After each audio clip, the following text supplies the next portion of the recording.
Ok, nous voilà dans le troisième épisode sur Jonas. Et cette fois-ci, on va regarder les versets 3 et 4 de Jonas. Je vous rappelle juste un tout petit peu les choses qu'on avait dit. On l'a déjà vu. Ah oui, non, pas 3 et 4, effectivement. Non. Nous allons voir les versets 4, 5 et 6 de Jonas. Voilà, 4, 5, 6, pardon. Et donc un petit résumé. Jonas reçoit une parole du Seigneur. On ne sait pas trop comment, mais il la reçoit. Il se met en mouvement. Enfin, cette parole lui dit de se lever et d'aller à Ninive pour porter un message, parce que le mal qu'elle fait, que cette grande ville fait, est monté jusqu'à Dieu. Il a décidé de réagir et d'envoyer son messager. Jonas, effectivement, se lève, mais il s'enfuit. Et il s'enfuit, descend jusqu'à Jaffa, et il prend un bateau pour aller probablement dans ce qui est aujourd'hui la ville de Tarsis, qui est une ville donc en Espagne, une ville qui est connue pour son commerce. Beaucoup on cite dans la Bible les vaisseaux de Tarsis, et qui est connue pour sa richesse. Et donc on a vu que c'était un peu aussi un symbole ici en fait Jonas quelque part s'enfuit, se trouve refuge dans les richesses de ce monde, trouve refuge dans le confort de ce monde, aussi dans les bateaux. Les bateaux, c'est un peu la technologie, la haute technologie de l'époque, hein. Il n'y a pas de Concorde ou de choses comme ça, donc aussi le bateau représente un peu une espèce de moyen humain pour fuir la parole de Dieu. Voilà où on en est. Et maintenant on va voir ce qui se passe. Voilà ce qui se passe. Est-ce que quelqu'un veut lire peut-être à tour de rôle? Pierre, si tu veux bien commencer. 4, on fait 4, 5 et 6. Mais l'Éternel fit souffler un grand vent sur la mer et déchaîna une si grande tempête que le navire menaçait de se briser. Les marins furent saisis de crainte, et chacun se mit à implorer son Dieu.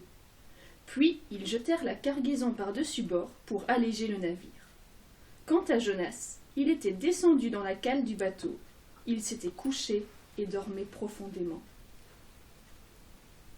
Le pilote s'approcha de lui et lui dit : « Pourquoi dors-tu ? Lève-toi, invoque ton Dieu. Peut-être voudra-t-il penser à nous et nous ne périrons pas. »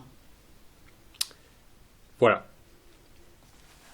Alors, comme on avait vu la dernière fois, cette image de Jonas qui descend dans le bateau, d'accord, c'est une image, en fait, une descente de Jonas. Jonas fuit la parole du Seigneur, il fuit cet ordre qu'il a reçu, et il descend. En fait, on ne peut que descendre spirituellement dans la fuite. Et on avait vu que c'était un petit peu une image de tohu-bohu spirituel, disons, espèce Jonas, en fait, va sur les flots, croyant qu'il est sauf sur ce bateau, qu'il fuit le Seigneur. Mais en même temps, on voit ici tout de suite ce thème de l'eau qui est là. Et la première chose qui arrive, c'est que Dieu lance un grand vent sur la mer. Et ça nous fait tout de suite penser évidemment Genèse 1, vous vous souvenez, où l'Esprit souffle sur les eaux. Hein. C'est le début de la création, où il y a les eaux primitives, un peu le chaos, le tohu-bohu, et l'Esprit de Dieu souffle sur le chaos. Et ici, Jonas, qui est dans un espèce de chaos spirituel, eh bien, le Seigneur lance un grand vent sur la mer. En fait, il y a une bonne nouvelle là-dedans. On va voir, il y a une bonne nouvelle, mais en même temps, elle a un côté un peu terrible. Mais il y a une bonne nouvelle, c'est que le non humain, puisque Jonas a dit non à Dieu, il ne l'a même pas dit d'ailleurs, il n'a même pas eu le courage de lui dire non, mais le non humain n'est pas le dernier mot de Dieu. Et ça, c'est la bonne nouvelle. Un peu comme la croix d'ailleurs. La croix, c'est le non humain par excellence. Hein. On a crucifié Jésus. Et la bonne nouvelle, c'est que c'est pas le dernier mot de Dieu. Et on peut fuir partout où on va. De toute façon, si Dieu nous appelle à faire quelque chose, on peut fuir partout où on va. De toute façon, Dieu finit toujours par nous interpeller. Et en fait, plus on s'enfonce, et plus Dieu vient nous chercher de plus en plus bas, d'un certain point de vue. Vous voyez. Donc ici, nous voyons l'action de Dieu, et Dieu, qu'est-ce qu'il fait? Il lance une grande tempête.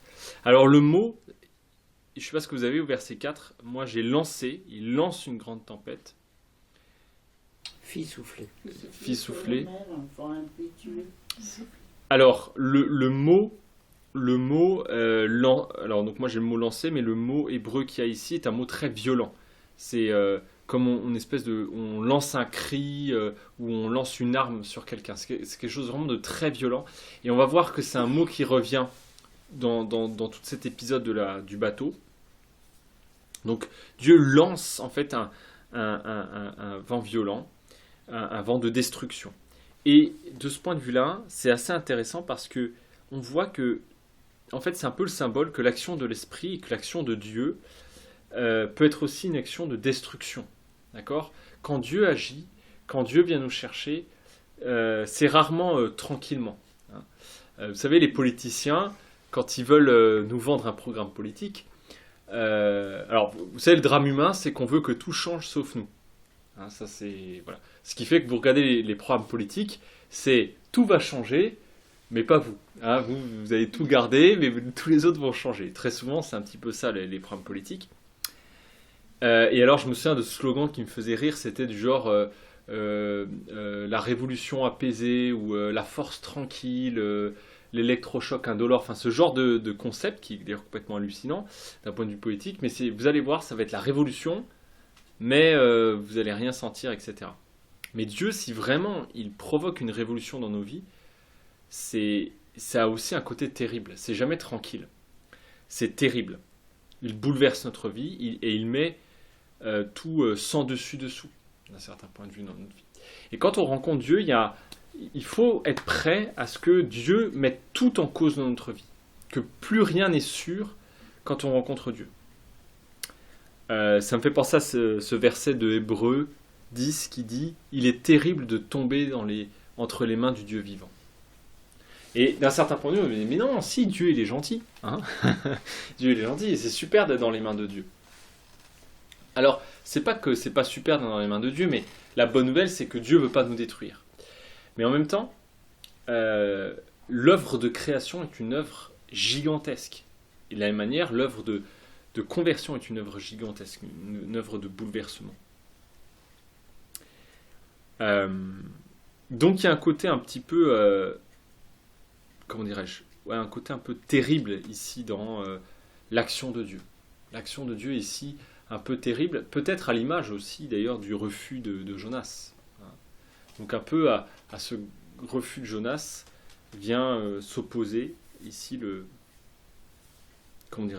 vent de destruction de Dieu.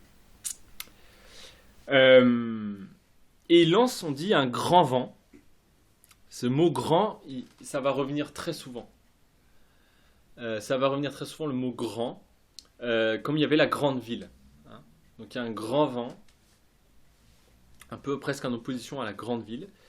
Il y a un grand vent que Dieu lance. Dieu fait des grandes choses. Il met en œuvre de grandes forces qui nous dépassent. Vous savez, quand on dit, vous connaissez ce chant, mais il y a plein de chants qui chantent la grandeur de Dieu. Hein, Dieu est grand, machin, combien Dieu est grand, etc. Vous avez plein de chants. Et souvent, on chante ça de manière un peu, comment dirais-je, un peu facile. On dit, ouais, Dieu est grand, etc. Qu'est-ce qu'il est grand? Mais ça veut dire quoi concrètement quand on chante que Dieu est grand? Quand on y pense, ça veut dire quoi? Si on dit Dieu est grand. Et tout. Il est tout, et ça c'est vrai, mais aussi ça veut dire qu'il met en œuvre des choses qui nous dépassent. Il met en œuvre des choses qui nous dépassent complètement. Et quand on dit que Dieu est grand, ça veut dire qu'il nous dépasse. Et que parfois sa volonté nous dépasse, son action nous dépasse, qu'il y a plein de choses qui nous dépassent. Et parfois c'est même terrifiant combien Dieu nous dépasse. Et donc de chanter la grandeur de Dieu, c'est aussi chanter. Il y a un côté que Dieu nous dépasse complètement.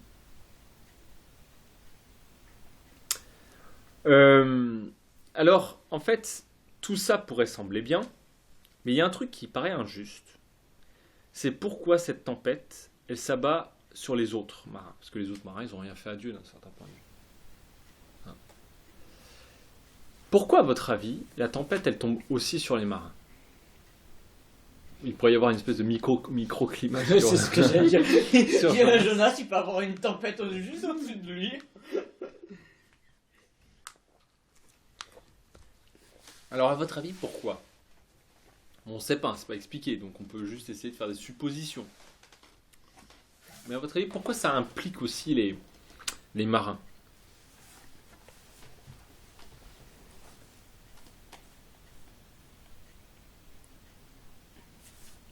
Il y a un truc Oui.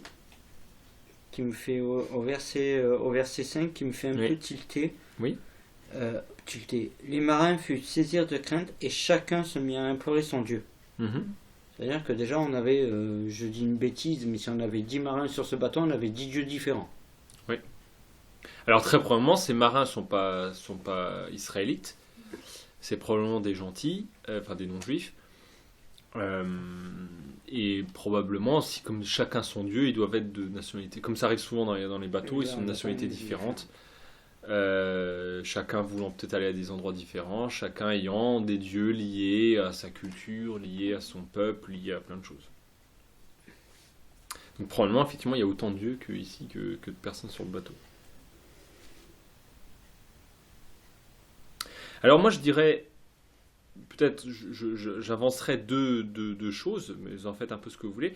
La première, c'est que, bon, d'une part, tout ça, ça va amener les marins à approfondir leur relation à Dieu. Enfin, au Dieu d'Israël, au Dieu de Jonas. Parce qu'en fait, ils vont découvrir que Jonas a un Dieu et que c'est lui qui a lancé la tempête. Donc, déjà, ça implique les marins parce qu'ils sont dans ce processus avec Jonas. Puisque, je vous ai dit, Dieu envoie Jonas vers les gentils, vers les non-juifs, ou les païens si vous préférez, pour leur parler de Dieu, ou en tout cas leur parler de la part de Dieu. Ils refusent, mais en fait, paradoxalement, en faisant ça, ils entendent parler de Dieu. Vous voyez, parce qu'à la fin, on va voir... Il fait de l'évangélisation. Donc, quelque part, malgré lui, dans sa fuite, il fait quand même de l'évangélisation.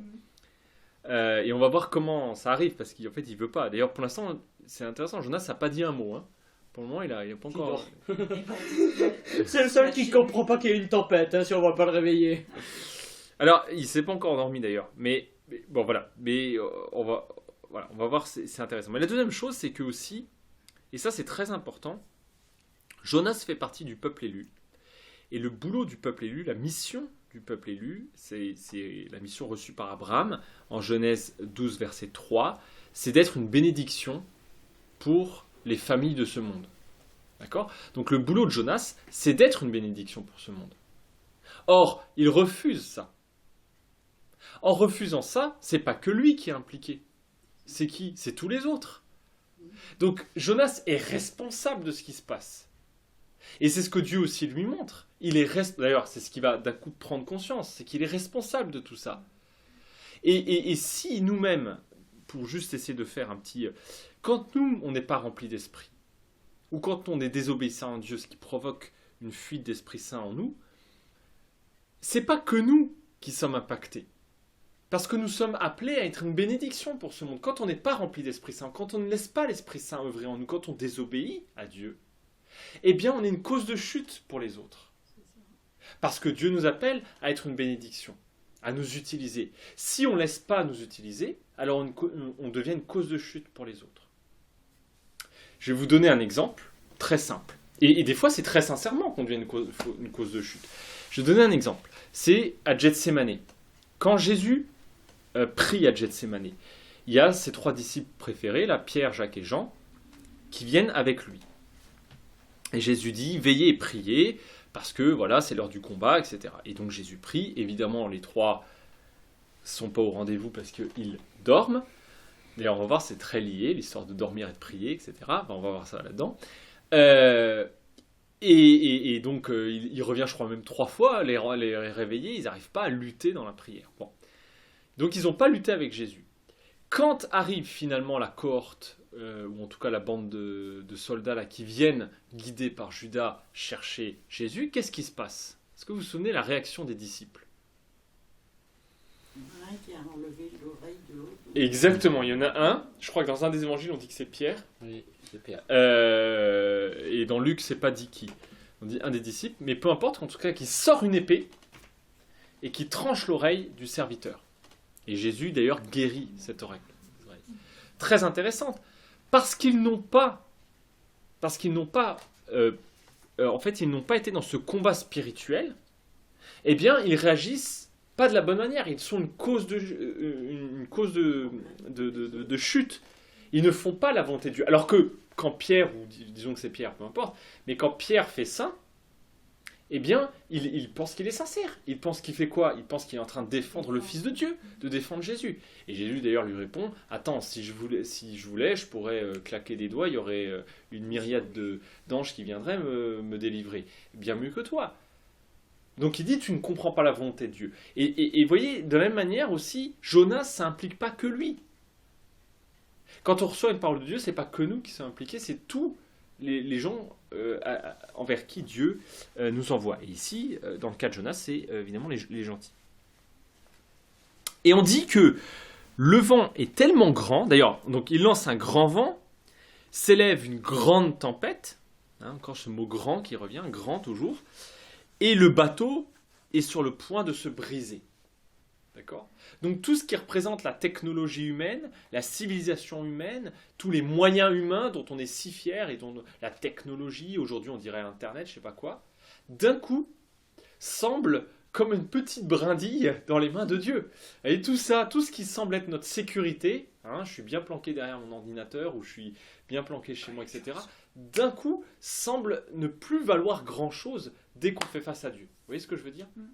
Et souvent, c'est ça l'histoire humaine. On ne comprend pas comment, des fois, l'histoire humaine peut complètement basculer en tous ceux qui ont connu des guerres civiles, qui ont connu des soulèvements de population, des chutes d'empires, savent que ça peut se passer très rapidement. Que ce qu'on croyait complètement inimaginable peut en fait arriver très rapidement. Un retournement. Et l'histoire nous a montré ça maintes et maintes fois, combien en quelques années, en fait, ce qu'on imagine, l'inimaginable, comme on dit, peut des fois arriver. Des choses qui peuvent être extraordinaires, comme qui peuvent être absolument glaçantes. Surtout quand c'est humain, des fois ça peut être très sanglant. Et donc là, tout ce qui semblait être la sécurité de Jonas, parce qu'ils avaient été enfuis sur un bateau, il est même descendu dans le bateau, il dit voilà, je suis en sécurité en technologie humaine, d'un coup dans les mains de Dieu, ça vaut plus grand chose, et le bateau semble comme se briser. Voilà. Ouais, un peu comme le Titanic, c'est vrai. Oui, d'ailleurs, le Titanic, c'est un peu ça. Effectivement, le Titanic représente... Tout à fait, exactement. Non, mais et il y a de ça, il y a de cette prétention humaine. Et puis en plus, on va aller plus vite etc. Il a fallu de pas grand-chose pour que, finalement... d'ailleurs, je me souviens, un jour, j'avais vu tout un documentaire, il montrait qu'il y aurait pu se passer 20 autres scénarios qui fait qu'en fait, il n'y aurait pas eu tout ça. Mais il se trouve que le petit scénario... à 2 balles qui fait qu'au lieu de tourner machin fait que en fait qu'ils ont ralenti en même temps qu'ils ont tourné alors que s'ils n'avaient pas ralenti, enfin bref, il y a plein de choses hallucinantes qui fait que tout ces tac c'est aligné pour qu'il y ait je crois que c'est la plus grande catastrophe nautique de l'histoire humaine. Donc c'est assez intéressant. Et donc, l'équipage, comme disait Pierre, très justement, l'équipage, qu'est-ce qui se passe ? Ah oui, non, d'abord, j'ai oublié ça. Oui, donc voilà, les marins ont peur. Chacun d'eux cria vers son Dieu. Donc voilà, là, on est vraiment dans une société un peu, comme on dit aujourd'hui, multiculturelle. Alors, comme j'ai dit, Jonas est visé, mais eux, c'est que les victimes collatérales. Et en fait, d'ailleurs, c'est intéressant parce qu'ils ont un meilleur réflexe que Jonas. C'est-à-dire que chacun, au moins, tourne les dieux, alors vers son dieu, c'est vrai, mais ils ont un meilleur réflexe que Jonas. On va voir que Jonas, il a encore. Voilà, c'est ça qui est extraordinaire, c'est que voilà. Bref. Il aura encore tout compris. Il descend encore plus bas. Et il descend encore plus bas. Donc voilà, mais voilà, attention, je sens qu'on est, voilà, on est excité de voir le prochain épisode. Endormi en plus. Et en plus, il s'endort. Bref, et donc Jonas, quelque part, est déjà une bénédiction, parce que, même s'il ne se tourne pas vers le Dieu d'Israël, c'est vrai, pour l'instant en tout cas, mais au moins ils se tournent vers au-delà d'eux-mêmes. Hein, je veux dire, ils sont dépassés par des forces qui les dépassent, et bien la première chose qu'on fait, on se tourne vers, voilà, si tu existes, ça arrive des fois, hein, des amis, et si tu existes, fais quelque chose. Moi je suis dépassé, je peux rien faire. Je voudrais juste vous inviter 30 secondes au psaume 107.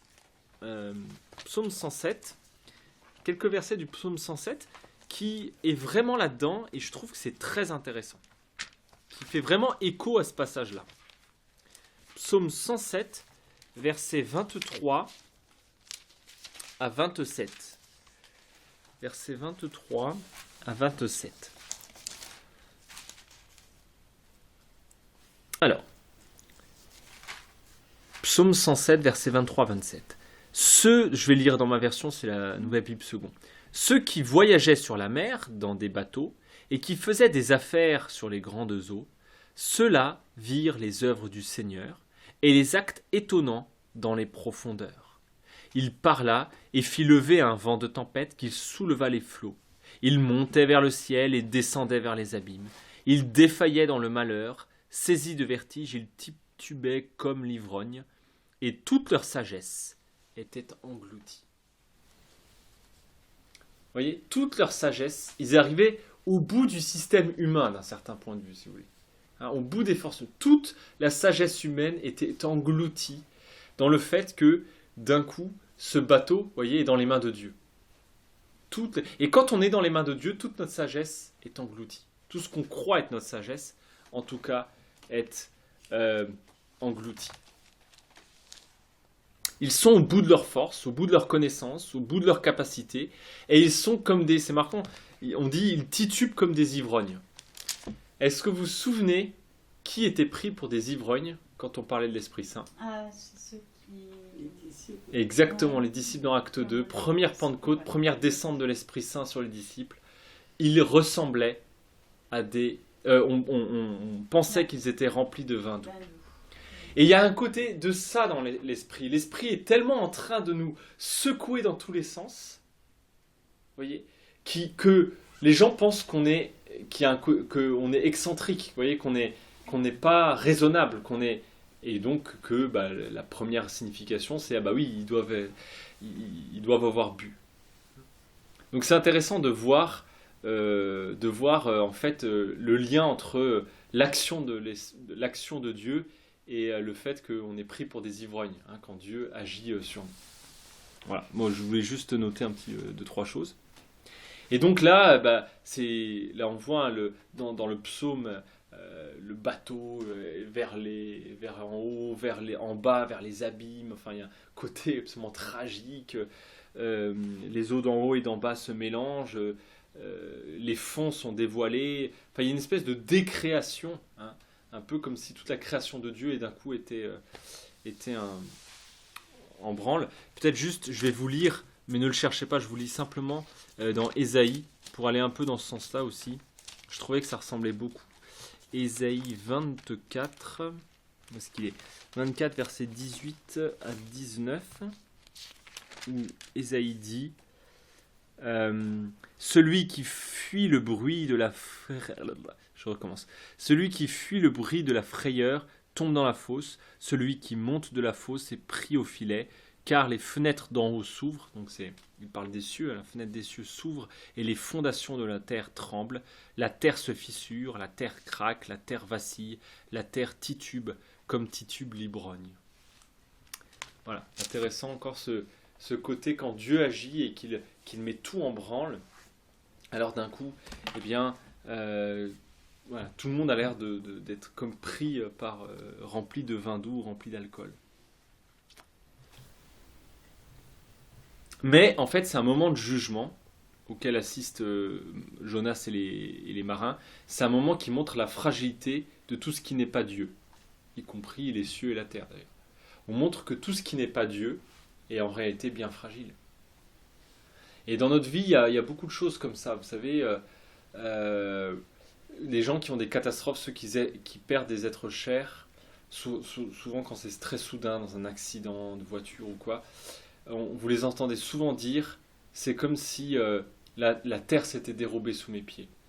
Pourquoi? Parce que d'un coup, on a quelque chose qui paraissait sûr, je vais pas perdre mon mari ou mon conjoint ou mon fils, je sais pas quoi, mais d'un coup, ce qui était inimaginable devient imaginable, et là, tout notre monde s'effondre.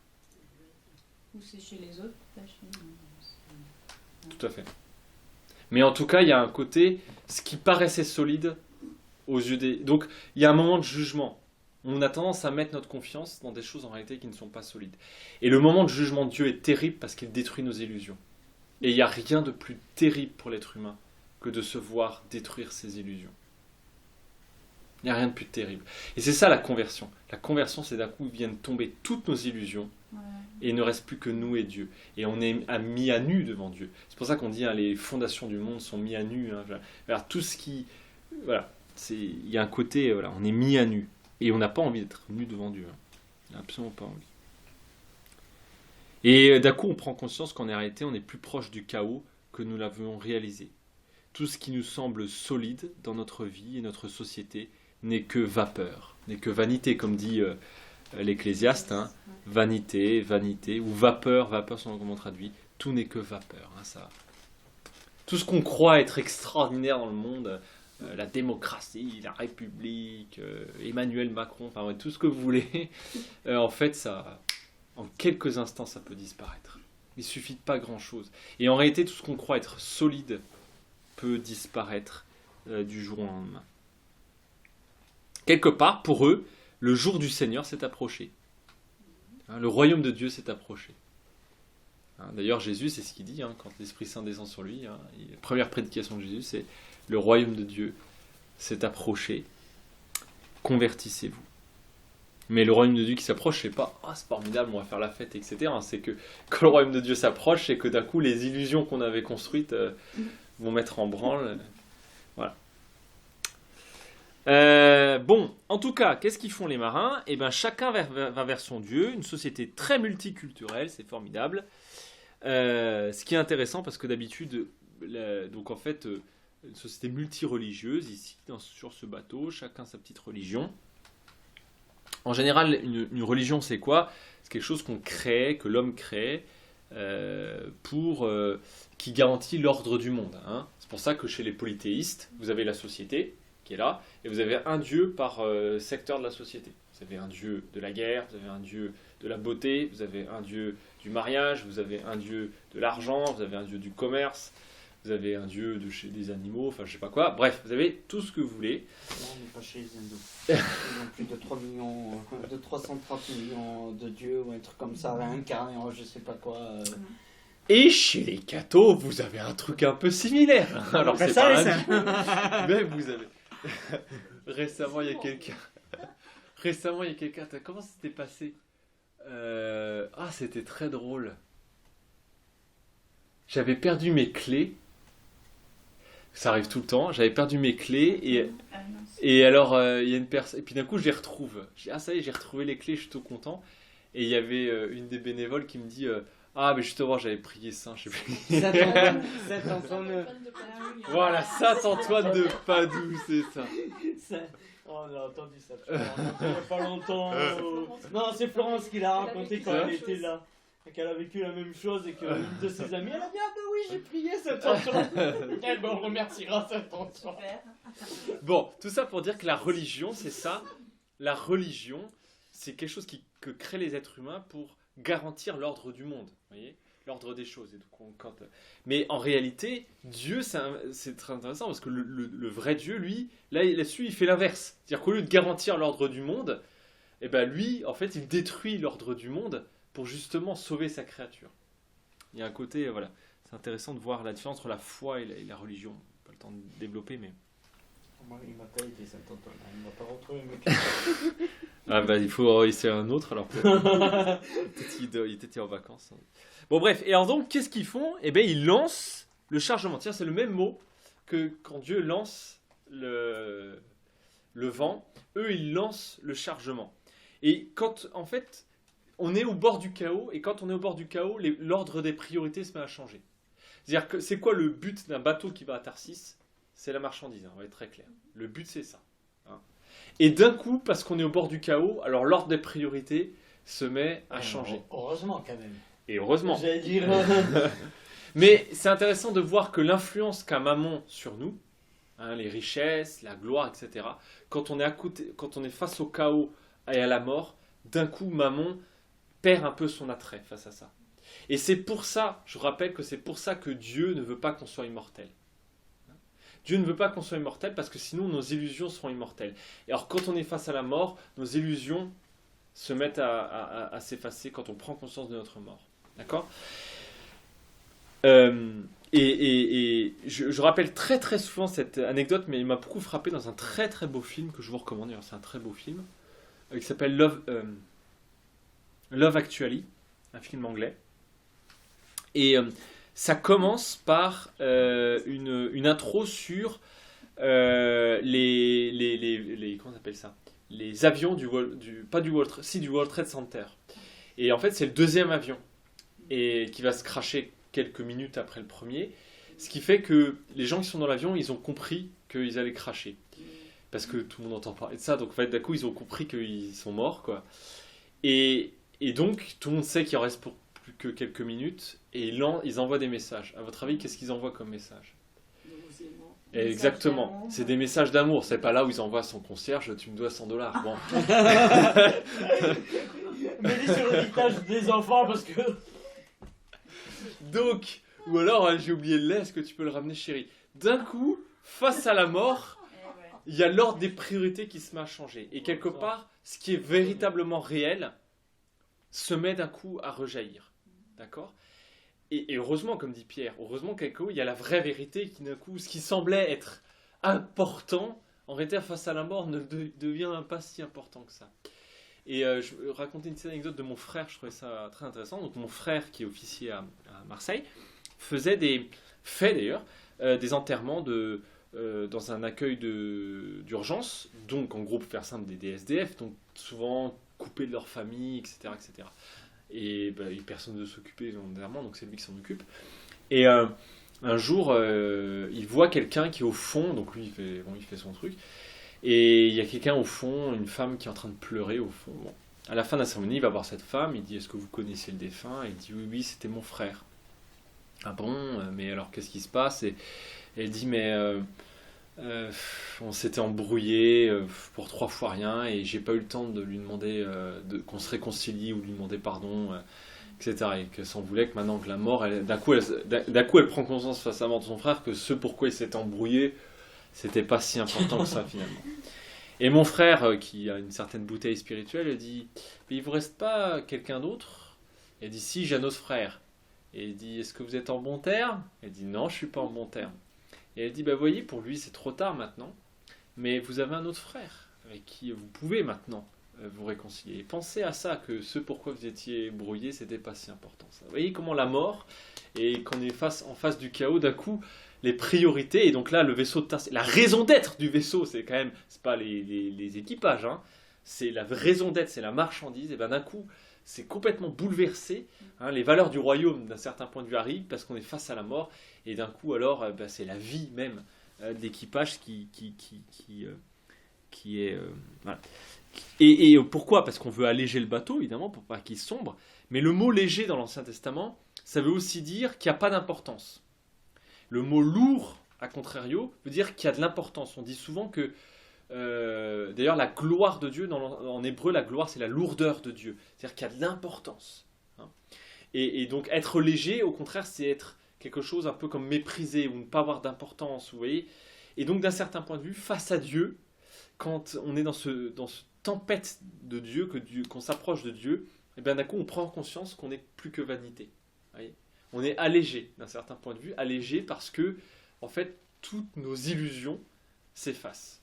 Et donc on devient léger face à Dieu qui lui est véritablement lourd, et donc on peut s'appuyer non pas sur l'homme, comme dit Jérémie 17, Jérémie 17 c'est presque l'évangile déjà annoncé dans Jérémie 17, mais Jérémie 17 qui: heureux l'homme, malheur à l'homme qui s'appuie sur l'homme, Je vais y arriver.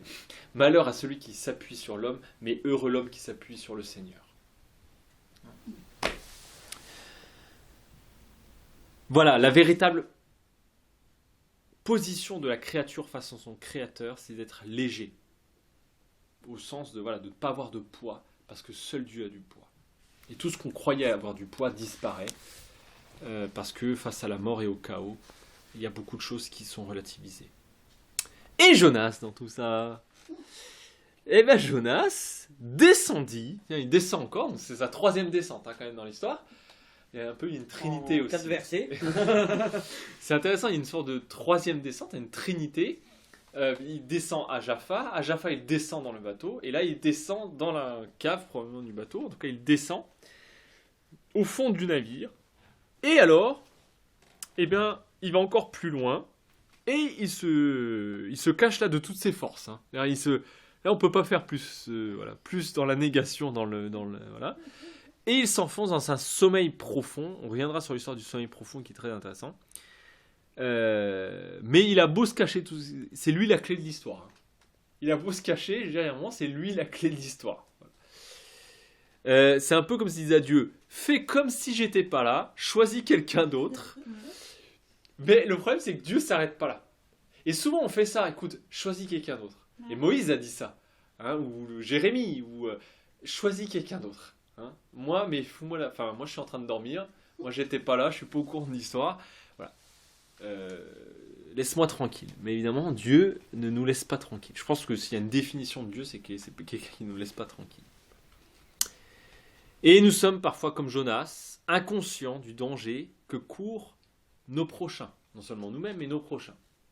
C'est ça qui est intéressant, parce que le danger est couru par les marins. Mais lui, il est dans une telle négation qu'il prend même pas conscience qu'il est responsable, tout simplement, de ses prochains, ici. Et nous sommes parfois l'Église de Jésus-Christ est parfois court pour s'endormir avec le reste de la société, pour nier notre responsabilité, nous endormir bien au chaud dans la société. On ne veut pas cette responsabilité. En fait, Dieu met sur la responsabilité de l'Église de Jésus-Christ, du corps du Christ, d'être responsable des autres. On est responsable des âmes des autres, ce qu'on appelle la passion des âmes. On est responsable des âmes des autres.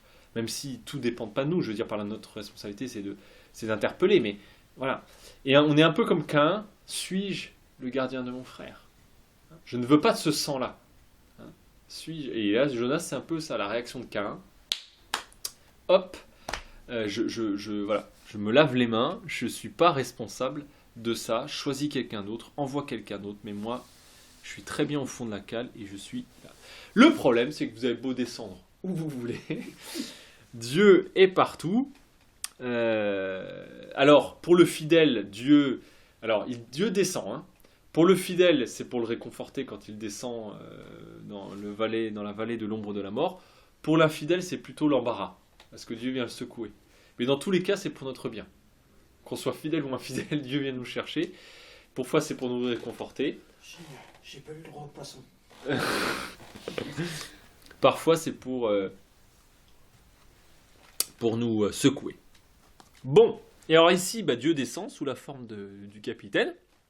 Il envoie le capitaine, le chef d'équipage, qui ici se retrouve à être un peu prophète. Malgré lui, il n'a rien compris à l'histoire, mais il descend et donc Dieu l'envoie. Il l'envoie, il s'approche de lui, il lui dit...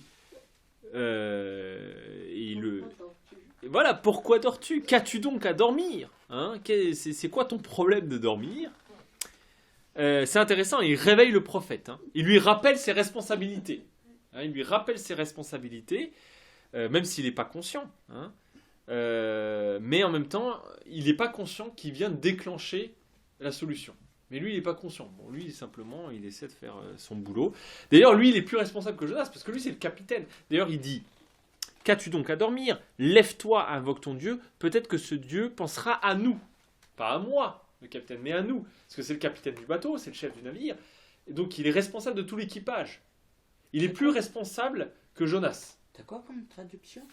J'ai peut-être Prie ton Dieu, peut-être. invoque ton Dieu, peut-être ce Dieu pensera-t-il à Non, nous. moi j'ai même plus ce à ce moment-là. Moi j'ai peut-être Dieu.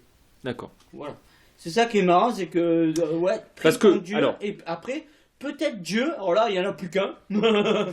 Alors, Je peux le comprendre comme ça. Hein. alors, en tout cas, ce qui est sûr, c'est que ici, c'est pas là ici, c'est pas le Seigneur. Hein, c'est le mot Dieu au sens générique, hein, parce que lui, il ne connaît pas le nom de Dieu. Donc, il dit pas le Seigneur. Il dit invoque ton Dieu, peut-être Dieu, mais là au sens pas au sens où D'accord. nous on l'entend, mais peut-être. C'est pour ça que je pense dans ma traduction, il y a ce Dieu, c'est au sens peut-être C'est Dieu. pour ça que je trouve plus logique ta traduction que la mienne parce que C'est le mot Elohim. Hein. Le mot Elohim veut dire Dieu, mais c'est au sens générique. Pas le Dieu d'Israël, qui est le fameux tétragramme dont on a parlé et sur lequel je ne reviens pas.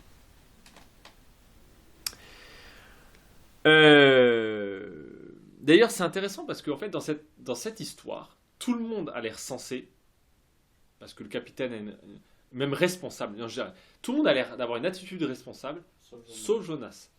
Je veux dire, le capitaine du navire dit il faut prier les dieux, il faut penser à nous et tout. Le roi de Ninive, bon allez, tout le monde va se convertir, etc. Parce que... Sauf Jonas. Jonas a l'air, lui, de pas être conscient de ses responsabilités. C'est ça. Vous voyez, c'est intéressant de voir comment le prophète le plus efficace de toute la Bible, c'est celui qui était peut-être le... Mais en fait, il s'inquiète pas plus, voilà, il sait que- Alors, je pense qu'il est inquiet. Mais alors, il nie. Hein, c'est pas mon problème. Hein, j'ai déjà pas mal de soucis dans ma vie. Fous-moi la paix. Enfin, fous-moi le... Non, il dit pas... Non, enfin... S'il te plaît, Seigneur, fous-moi la paix. Il y a les formes, quoi. Mais voilà. Il y a juste les formes. Bon.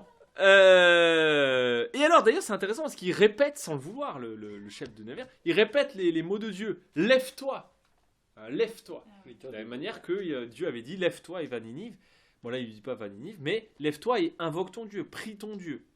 Hein. C'est intéressant, ce lien entre se réveiller et prier. Hein. Il y a toujours ce lien, Jésus qui dit, veillez et priez afin de ne pas vous endormir. Toujours ce lien très fort qui est mis. La prière, c'est ce qui nous permet de ne pas nous endormir, d'être rempli d'esprit, renouvelé de l'esprit pour ne pas nous endormir dans le monde. Parce que lorsque nous nous endormons dans le monde, évidemment, nous perdons notre zèle, etc. Et le témoignage est détruit. Nous devenons esclaves du monde et le témoignage est détruit.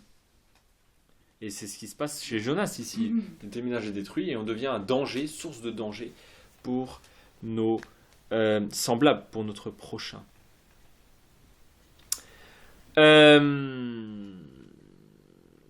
Et d'ailleurs, c'est intéressant parce qu'en fait, le capitaine fait écho à la parole que Dieu lui a donnée. C'est un peu la seule parole qui permet de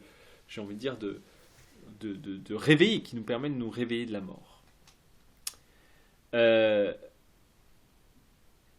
Alors, juste une petite parenthèse. À votre avis, quand tous ces marins invoquent Dieu, enfin leur Dieu, à votre avis, ils disent quoi? Comme ça, là, sans trop réfléchir. À votre avis, ils disent quoi? Ils demandent quoi à leur Dieu? Sauve-nous. Sauve-nous. Hein, sauve-nous. Hein. Et là, ça me permet juste, et grâce, hein, fais-nous grâce, etc., etc. Et je fais juste une petite parenthèse, parce que très souvent, nous les chrétiens, on croit très souvent, ce qui est une erreur, de se dire, alors la grande originalité du christianisme, c'est de croire à la grâce de Dieu. En fait, dans les autres religions, il n'y a pas de grâce, mais la grâce de Dieu, elle est que chez les chrétiens. Alors ça, c'est pas vrai, parce que eux-mêmes, appellent à la grâce de leur Dieu. D'accord ? Donc c'est pas nouveau que Dieu fasse grâce. Ils sont pas là en train de dire, regarde comme je suis magnifique, je mérite ta grâce, etc. C'est pas du tout ça. Ils sont en train de demander la grâce de Dieu. S'ils pensaient que la grâce, si c'était si nouveau que ça chez les chrétiens, la grâce de Dieu, c'était fameux, un peu supercherie de la fameux amour inconditionnel de Dieu. Bon, j'ai pas le temps de détruire le fameux concept d'amour inconditionnel qui n'existe pas dans la Bible. Au sens où, bien sûr, que l'amour de Dieu, on ne le mérite pas, mais il n'est pas sans condition, c'est pas vrai. Mais bon, j'ai pas le temps, on fera un débat théologique un autre jour. La grâce de Dieu, ça existe chez les païens. Hein, quand quelqu'un dit « Toi, si tu existes, fais-moi grâce », tout le monde a cette espèce de conscience que un Dieu, une divinité, peut nous faire grâce sans que véritablement nous le méritions. L'originalité du christianisme, c'est de dire que cette grâce divine s'est incarnée dans la personne de Jésus. Oui, effectivement. Et c'est ça l'originalité. Et notamment, c'est incarné dans un homme, d'une part, et puis un homme qui va se faire en plus rejeté et tué par les autres hommes. Et ça, c'est une originalité, oui, effectivement. Mais pas le concept de grâce de Dieu existe dans l'Ancien Testament. Donc leur problème, c'est pas la grâce. Hein. Leur problème, c'est qu'ils ne savent pas quel Dieu prier. Et qu'est-ce que demande le chef ? Qu'est-ce qu'il demande, le chef d'équipage, le capitaine ? Il dit, peut-être, qui sait, peut-être ce Dieu pensera-t-il à nous pour que nous ne disparaissions pas. Donc, voyez-vous, tout simplement, peut-être qu'il nous fera grâce, tout simplement. Et vous voyez, ce qu'ils cherchent en réalité, c'est un Dieu qui leur réponde, un Dieu qui leur soit proche, un Dieu qui les entende. D'ailleurs, c'est un peu dur à traduire, hein, ce peut-être pensera-t-il à nous. Il y en a aussi certains qui disent peut-être s'apaisera-t-il envers nous, peut-être intercédera-t-il pour nous, etc., etc. On a une traduction qui est un peu délicate ici, mais en tout cas, c'est un Dieu qui se rend proche, qui ne semble pas distant, qui ne semble pas ne pas répondre. Or, ça, c'est la différence entre les idoles et Dieu. Les idoles ne répondent pas, hein, ils n'ont pas de bouche pour parler, etc., etc. Dieu, lui, est un Dieu qui répond. Même s'il ne répond pas toujours de la manière dont on voudrait, ou il ne répond pas toujours ce qu'on voudrait, mais est un Dieu qui répond. Et c'est ça leur problème, c'est pas juste quel Dieu prier. Juste une petite parenthèse, par rapport à tout ce... Là, je suis en train de m'intéresser aux chrétiens là, d'Iran, donc toute cette vague de conversion qui se passe en Iran en ce moment. Et c'est très intéressant parce que la personne qui était là-bas disait en fait ce que beaucoup de musulmans découvrent, c'est pas l'existence de Dieu, ils croient en Dieu, mais ils découvrent dans la bonne nouvelle de Jésus-Christ en fait un Dieu qui est proche. Là où en tout cas de la manière dont ils vivent l'islam là-bas, c'est un Dieu qui est très distant, très lointain en réalité. Et donc ils ont une espèce de découvrent en fait la proximité, un Dieu qui est très proche. Et un Dieu qui agit, accessoirement. Donc le seul qui peut leur apprendre, donc voilà, donc c'est quoi le problème ? C'est qu'ils ne savent pas à quel Dieu. Donc ils ont ce besoin de grâce, mais ils ne savent pas à quel Dieu se vouer. Hein. On dit souvent ça en français.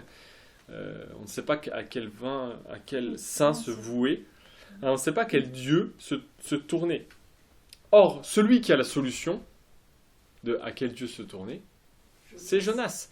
Et Jonas est, j'ai envie de dire, il est insensible à la souffrance des autres ici. Parce qu'il a la solution.